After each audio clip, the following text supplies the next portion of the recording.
لا إله إلا الله محمد رسول الله عليه صلاة الله. Assalamualaikum warahmatullahi wabarakatuh.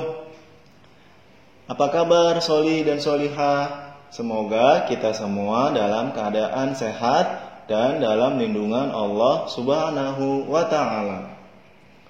Pada pembelajaran yang lalu telah kita bahas tentang keselamatan makhluk hidup dan telah kita bahas pula bukti-bukti atau dalil-dalil yang membuktikan bahwa agama Islam adalah agama yang sangat memperhatikan keselamatan makhluk hidup. Pada pembelajaran kali ini, Pak Guru Iksan akan membawakan bukti selanjutnya.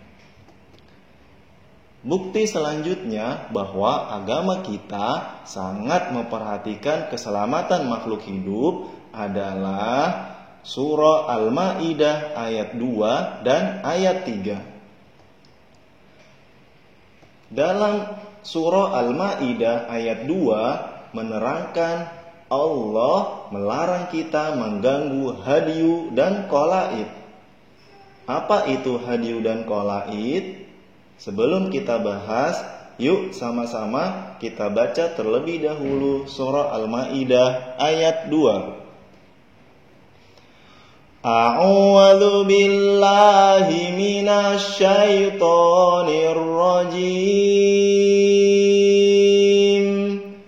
Bismillahirrahmanirrahim.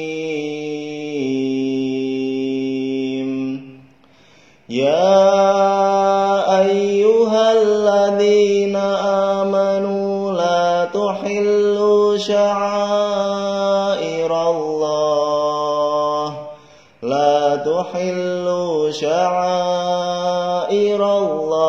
walal syahral harama walal hadya walal qalaid wala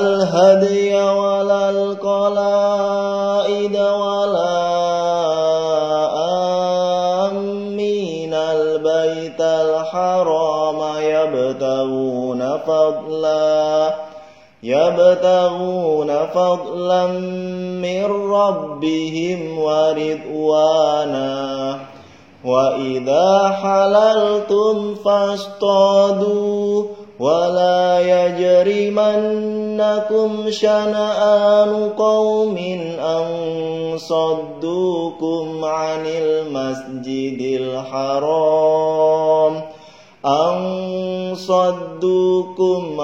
الْمَسْجِدِ الْحَرَامِ أَنْ تَعْتَدُوا وَتَعَاوَنُوا عَلَى الْبِرِّ وَالتَّقْوَى وَلَا تَعَاوَنُوا عَلَى الْإِثْمِ وَالْعُدْوَانِ وَاتَّقُوا اللَّهَ إِنَّ اللَّهَ شَدِيدُ الْعِقَابِ.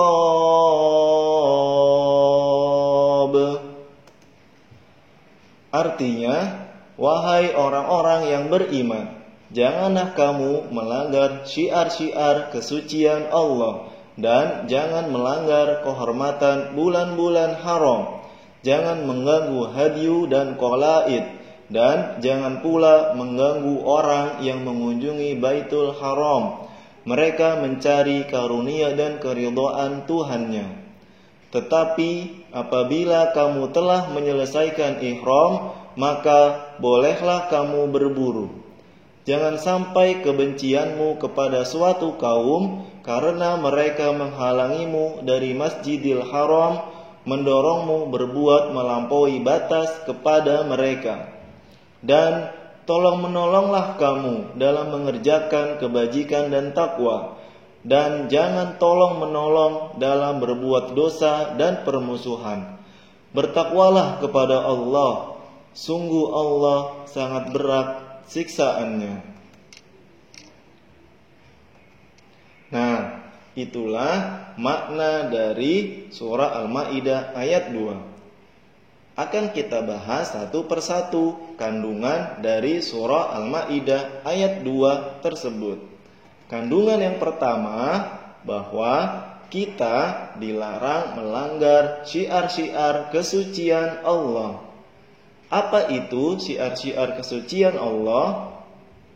Syiar-syiar kesucian Allah adalah segala amalan yang dilakukan dalam rangka ibadah haji, seperti tata cara melakukan tawaf dan sa'i, lalu tempat-tempat mengerjakannya seperti Ka'bah, Shafa, dan Marwah. Kandungan yang kedua adalah kita dilarang melanggar kehormatan bulan-bulan haram.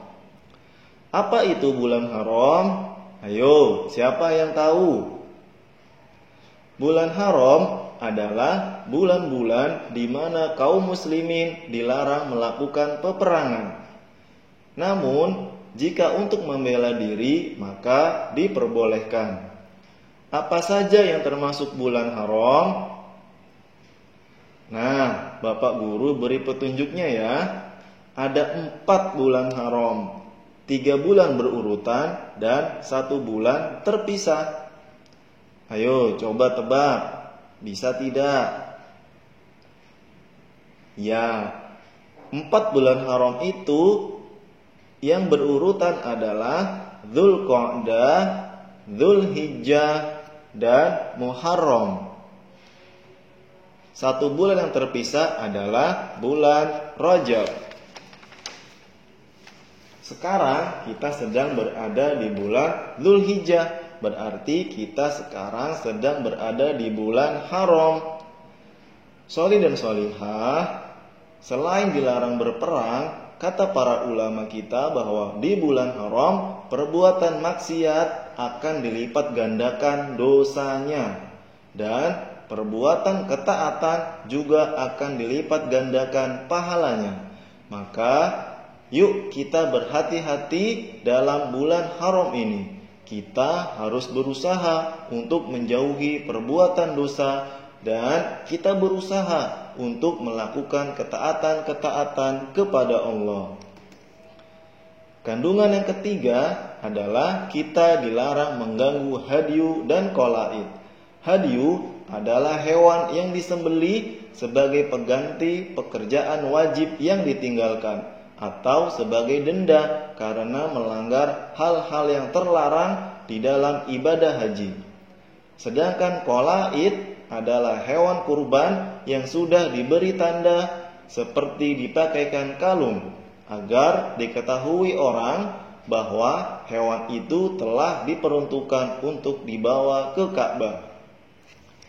Kandungan yang keempat ialah kita dilarang mengganggu orang-orang yang mengunjungi Ka'bah atau mengunjungi Baitullah, karena mereka mencari karunia dan keridhaan Allah. Kandungan yang kelima adalah Allah memerintahkan kita untuk tolong-menolong dalam kebaikan dan ketakwaan. Apa itu contohnya? Contohnya adalah misalnya kita menolong teman yang sedang tertimpa musibah. Kandungan yang keenam adalah larangan untuk tolong-menolong dalam dosa dan permusuhan. Contohnya adalah kita memberikan jawaban kepada teman saat kita sedang mengikuti ujian, karena saat ujian kita dilarang mencontek dan memberikan jawaban kepada teman.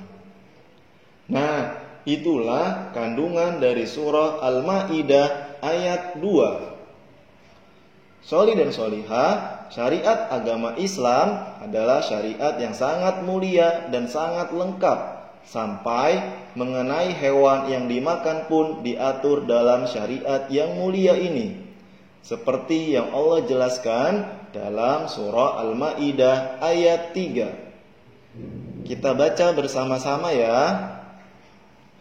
A'udzu billahi minasyaitonir rajim. Bismillahirrahmanirrahim. Hurrimat حرمت عليكم الميتة والدم ولحم الخنزير وما أهل لغير الله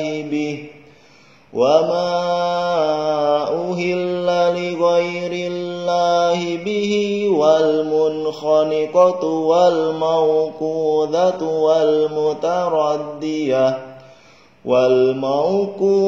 والمتردية والنطيحة وما أكل السبع إلا ما ذكيتم.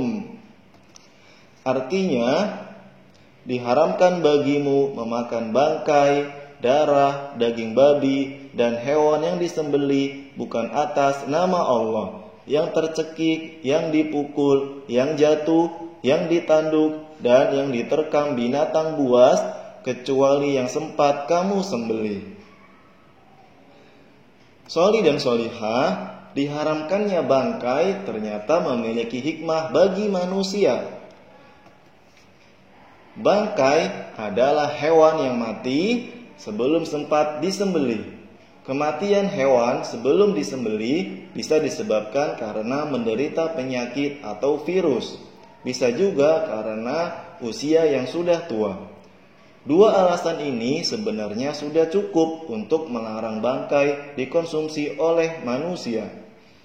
Selain itu, ketika hewan mati tanpa disembelih dengan benar, memungkinkan darahnya mengering dari tubuhnya, maka darah itu akan tetap terjebak dalam tubuh hewan itu.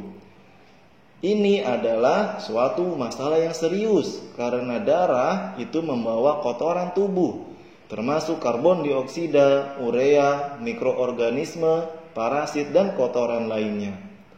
Jika ini masuk ke tubuh manusia, maka pasti akan merugikan tubuh manusia. Diharamkannya babi juga ternyata mengandung hikmah bagi manusia. Setelah diteliti, ternyata dalam tubuh babi terdapat cacing pita yang jika dikonsumsi manusia, maka cacing pita akan menyerap nutrisi yang seharusnya untuk menyehatkan tubuh dan dapat mendorong tumbuh kembang anak, terutama zat besi. Itulah salah satu hikmah diharamkannya babi bagi kita. Nah, sekarang penerapan surat Al-Maidah ayat 2 dan ayat 3. Yang pertama adalah kita tadi diperintahkan oleh Allah tolong menolong dalam kebaikan. Maka contohnya kita memberikan bantuan kepada para korban bencana alam seperti bencana banjir. Kemudian kita juga bisa memberikan infak atau sedekah kita kepada pengemis. Kemudian pada surah Al-Maidah ayat 3, Allah melarang kita memakan hal-hal yang dilarang oleh Allah. Maka penerapannya adalah kita berusaha untuk makan makanan yang halal dan diridhoi oleh Allah Subhanahu wa ta'ala. Dari penjelasan ini kita semakin yakin bahwa syariat Islam memang sangat memperhatikan keselamatan makhluk di dunia, terutama manusia, makhluk yang Allah berikan amanah untuk mengelola alam ini dengan bijak. Jangan sampai yang kita lakukan dapat merugikan orang lain, hewan, dan tumbuhan. Sehingga kita harus berusaha untuk membantu orang lain dengan dasar rasa kasih sayang, mengembangkan sikap tenggang rasa, dan bersikap adil terhadap orang lain.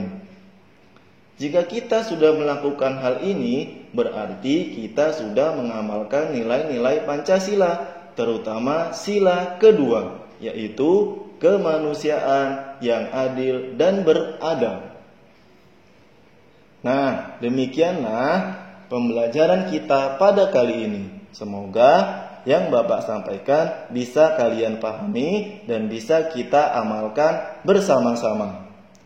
Billahi taufiq wal hidayah. Wassalamualaikum warahmatullahi wabarakatuh. La ilaha illallah illallah Muhammadun Rasulullah alaihi salatu